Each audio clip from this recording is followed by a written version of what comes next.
Hey guys, so today we will start with the chapter the elimination and excretory products, that is the chapter number 3 of human physiology. I think that all of you are very much excited to start with this chapter, right? So let's start with.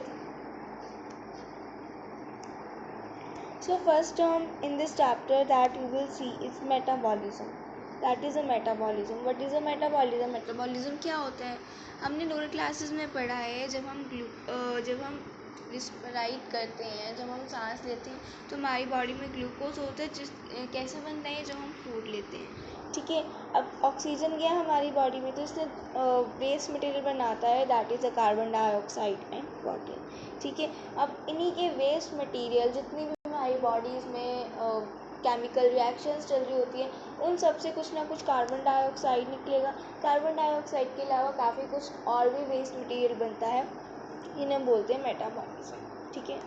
Now हमारे पास 3 तरह के metabolites होते हैं, that is ammonia, urea and uric acid, ठीक है। अब ये waste हैं, अगर ये वेस्ट हमारी बॉडी में ही रहेंगे तो क्या हो जाएगा, टॉक्सिटी हो जाएगी, इसलिए इनके रिमूवल होना बहुत ज़्यादा ज़रूरी होता है। इन्हीं के रिमूवल को हम क्या बोलते हैं, एक्सक्रीशन बोलते हैं, जो कि इस चैप्टर का नाम है। और आपको एक और वर्ड आपको यहाँ पे मिलेगा, that is the osmo regulation. Osmo regulation क्या होता है, आयन्स और वाटर का हमारी बॉडी के अंदर बैलेंस रहना, इस कंडीशन को बोलते हैं ऑस्मो रेगुलेशन, ठीक है। So let's do it, guys. I think that I am clear to all of you. Let's do it, ठीक है।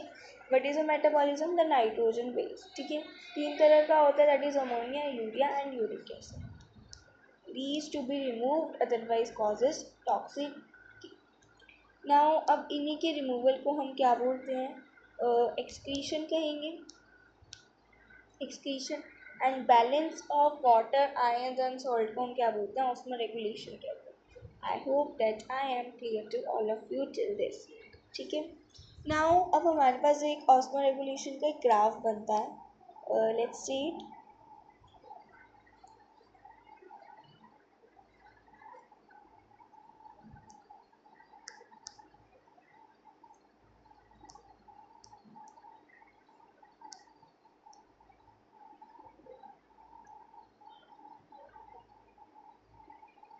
ठीक है, यहाँ होता है ऑस्मोलैरिटी इन एक्सटर्नल मीडियम और यहाँ होता है ऑस्मोलैरिटी इन इंटरनल मीडियम, ठीक है।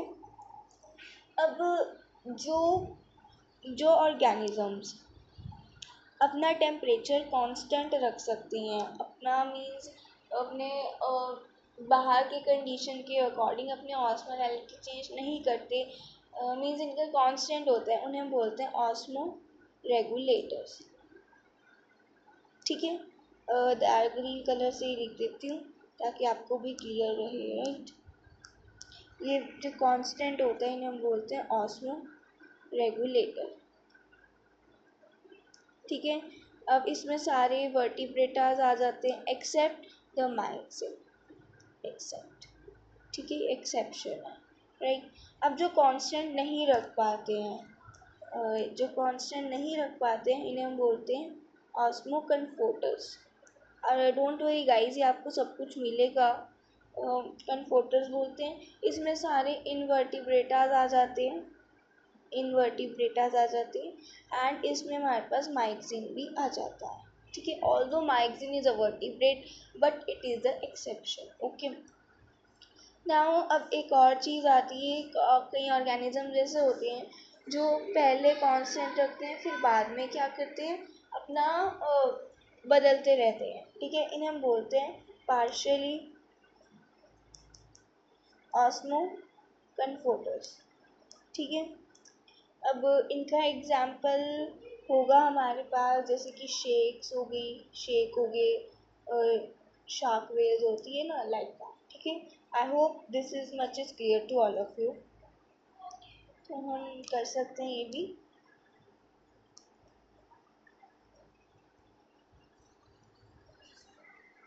सो in internal medium and in external medium, ठीक है।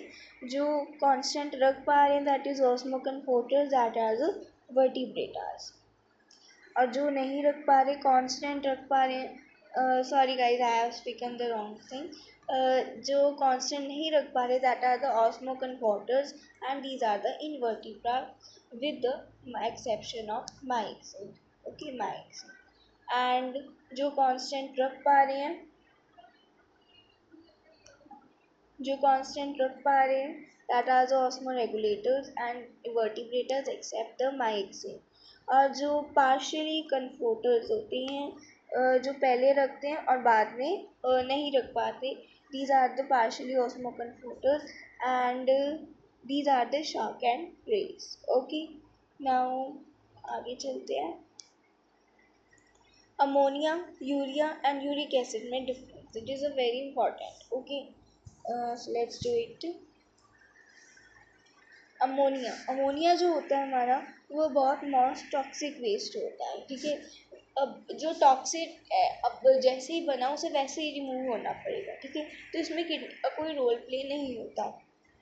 अमोनिया है किस फॉर्म में जाते हैं, NH4 पॉजिटिव के आयंस में जाते हैं, और इसे बहुत ज़्यादा पानी की ज़रूरत होती है, ठीक है, क्योंकि ये मैक्सिमम सॉल्युबल होता है वाटर में।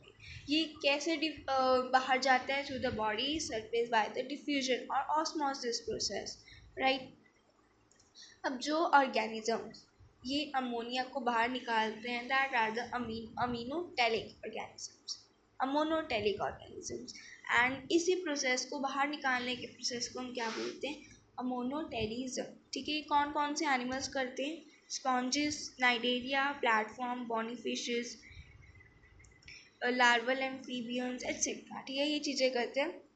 अगर हम सोचो हम कर पाएंगे ये, हमें बहुत ज़्यादा वाटर की ज़रूरत पड़ती है, और रेडली हल्का सा भी थोड़ी देर भी रह गया तो बंदा उसी टाइम उसकी डेथ हो सकती है अगर अमोनिया इतना ज़्यादा रह गया, ठीक है। तो हमारी बॉडी में अमोनिया बनता होगा, आपको क्या लगता है, आपको लगता होगा कि नहीं बनता होगा अगर इतना टॉक्सिक है, बट हमारी बॉडी में अमोनिया बनता है। ह्यूमन बॉडीज़ के अंदर अमोनिया को हम यूरिया के अंदर ट्रांसफॉर्म कर देते हैं, ठीक है, क्योंकि यूरिया जो है वो हमारा लेस टॉक्सिक होता है इन कंपैरिजन टू अमोनिया, और ये ह्यूमंस में बनता है, और लीवर के अंदर जो अमोनिया है वो यूरिया के अंदर कन्वर्ट हो जाता है इन द लीवर, और इस साइकिल को हम क्या बोलते हैं, यूरिया साइकिल। ओके, ये लेस सॉल्युबल होता है वाटर में, requires a lot less water in comparison to ammonia, high water in comparison to uric acid but less water in comparison to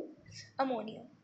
जो ऑर्गेनिजम्स वो परफॉर्म करते हैं, हम यूरिया को बाहर निकालते हैं, मैन्युफैक्चर्स करते हैं, दैट इज़ अमीनोटेलिक ऑर्गेनिज्म, और इसके प्रोसेस को हम क्या बोलते हैं, यूरियोटेलिक। ओके, अब जो ये कौन कौन परफॉर्म करते हैं, मैमल्स करते हैं, कार्टिलिजेनियस फिशेस, एडल्ट एम्फीबियंस, ओके, और कुछ यूरिया जो होगा, लिख लेना, ये एडिशनल पॉइंट है, जो कुछ यूरिया होगा, सम अमाउंट ऑफ जो यूरिया है वो हमारी बॉडी में सस्टेन्ड रहता है, हमारी बॉडी में रहता है ऑस्मो रेगुलेशन के लिए, ठीक है। अब नाउ कम्स हमारा यूरिक एसिड। हम यूरिया बाहर निकालते हैं तो इसके अंदर मैमल्स भी आते हैं यूरिया में। Now comes uric acid is a least toxic and it's least soluble in the water, so it requires a very less और probably no water for the its removal। Okay, humans जो होते हैं uric acid नहीं बनाते। आपने कभी देखा होगा कि जब बर्ड्स हैं वो क्या करते हैं, जो इनका वेस्ट होता है वो कुछ सेमी सॉलिड लाइक स्ट्रक्चर होता है, सेमी सॉलिड होता है, सेमी फ्लूइड होता है ना, तो वो रेप्टाइल्स करते हैं, ठीक है, जैसे कि इन्फ्लामेशन इनका हो गया लाइक दैट, ठीक है। नाउ ह्यूमंस हो गए, ये क्या करते हैं, मेटाबॉलिज्म ऑफ प्यूराइंस करते हैं, दैट इज़ जब प्यूराइंस का मेटाबॉलिज्म होता है तो कुछ अमाउंट ऑफ यूरिक एसिड बनता है जो कि रेडिली रिमूव होना चाहिए, ठीक है। और जब ये ज़्यादा ही क्वांटिटी में बन जाएगा तब इन्हें क्या बोलते हैं, गॉटी आर्थराइट्स बोलते हैं, that is the inflammation of joints. Okay, और ये किस में होता है, रेप्टाइल्स में होता है, बर्ड्स में होता है, लाइक दैट, ठीक है। नाउ अदर ऑर्गेनिजम्स कैसे करते हैं, ठीक है, that is excretion of other organisms.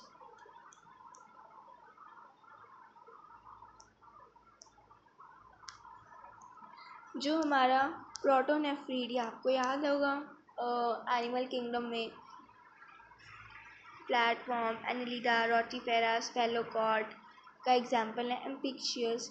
ये सब किसके थ्रू एक्सक्रीशन करते हैं? With the help of flame cells and protonephridia. Okay, अब जो इन अर्थवॉर्म्स हो गए, अर्थवॉर्म्स एंड अदर एनिलिडा, ये करते हैं बाय द नेफ्रीडिया। इंसेक्ट्स करते हैं मेल्फिगियन ट्यूब्यूल से, प्रॉन्स करते हैं एटिनल और ग्रीन ग्लैंड से, राइट। नाउ हम इट्स ह्यूमन फिजियोलॉजी। तो आप ये सोच रहे होगे कि कहाँ हम दूसरे छोटे ऑर्गेनिजम्स का पढ़ रहे हैं, हमें तो अपना पढ़ना है ना। You are very much true. तो हम अभी अपना पढ़ते हैं। बेहतर अगर मैं खुद ये डायग्राम बनाऊँ, राइट, ये अच्छा होगा। डिफरेंट डिफरेंट कलर्स भी यूज़ होंगे।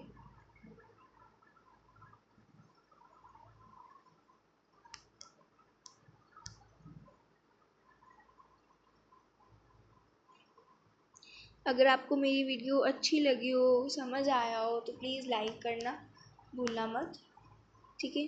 बिकॉज आप ही के लाइक से ही ज़्यादा ही बड़ी बन गई।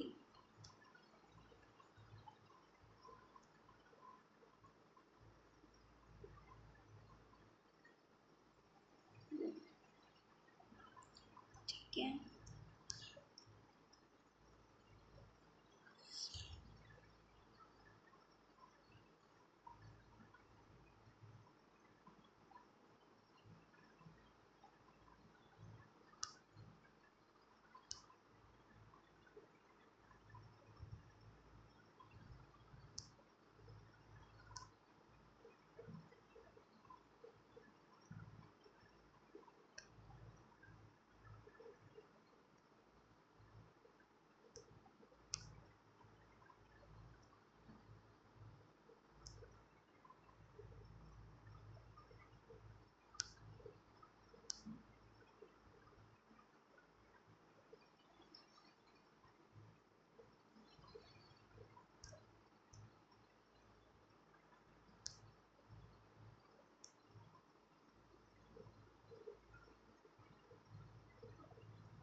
now I think it's very much okay diagram to understand at least। Okay, चलो देखते हैं। अब जो दीज आर द किडनीज, अब हम राइट और लेफ़्ट का कैसे देखते हैं? जो उनका हमारा राइट हैंड होता है वो साइड हमारी लेफ़्ट होती है। तो ये कौन सी साइड है? This is the left side.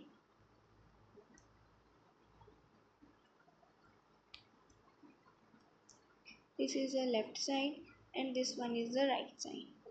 Okay, तो दीज आर द किडनीज। ये आपको दो स्ट्रक्चर, बीन लाइक स्ट्रक्चर दिख रहे होंगे। These are the kidneys. Let's label it, these are the kidneys. Okay, आपको दिख रहा होगा अगर आप क्लियरली ऑब्जर्व करें तो, सी, जो हमारी राइट किडनी है वो थोड़ी सी टिल्टेड है ना, टिल्टेड है ना, राइट। ये क्यों टिल्टेड होती है? क्योंकि इसके ऊपर क्या होता है? लीवर बैठा होता है।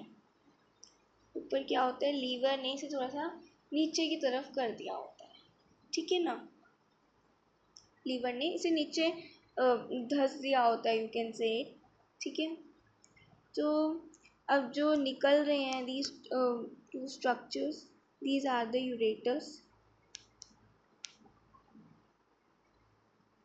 ओके, एंड जो ये ब्लैडर दिख रहा है आपको ग्रीन कलर का, this one is the urinary bladder. Okay, ये आपने छोटी क्लासेस में भी सारा स्ट्रक्चर पढ़ा है, मैं आपको इतना क्लियर नहीं समझा रही हूँ, वैसे सारा स्ट्रक्चर पूरा आगे आना ही है, ठीक है, जो हम अपनी नेक्स्ट क्लास में करेंगे. And this one is the urethra. I hope this one you have done in your lower classes. अब आपको ये वाली लाइन दिख रही है, जो ब्लू लाइन्स लगाई है मैंने, दिख रही होगी ऐसे तो. इस करके मैं फिर से बना देती हूँ.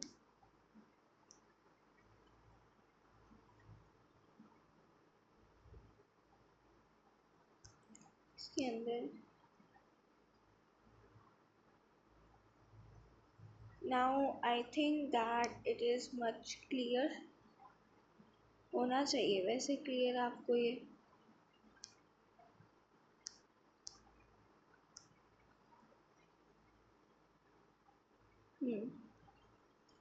बेटर देन अर्लियर ना. देखो इसमें क्या होता है, जो ये आपको रेड लाइन दिख रही है, that is a renal artery, ठीक है. और जो ये आपको ब्लू ब्लू लाइन दिख रही है, that is a renal vein. हम आगे पूरा स्ट्रक्चर देखने वाले हैं वैसे भी इसका. डोंट टेक टेंशन, हम आगे पूरा करेंगे इसे कवर, ठीक है ना. सो यही यहाँ पे लिखा हुआ है, these are the two art kidneys. And then जो इसके अंदर ट्यूब लाइक स्ट्रक्चर निकल रहे हैं, these are the ureters. And then this one is a biliary bladder and the last one is a urethra, right. और एक इसमें से रेनल आर्टरी है और एक है वीन, और थोड़ी सी टिल्टेड है right kidney because due to the presence of liver above it. I hope guys it is much clear to you now. Clear होगा आपको ये सब, है ना.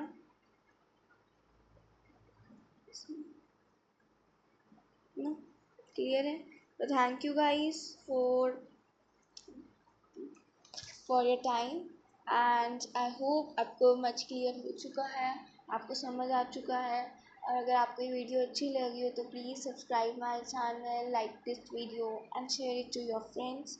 और अगर आपको कुछ भी रिकमेंड करना चाहते हो कि मैं ये चैप्टर शुरू करवाऊँ या कुछ भी, तो please comment it guys. Thank you so much.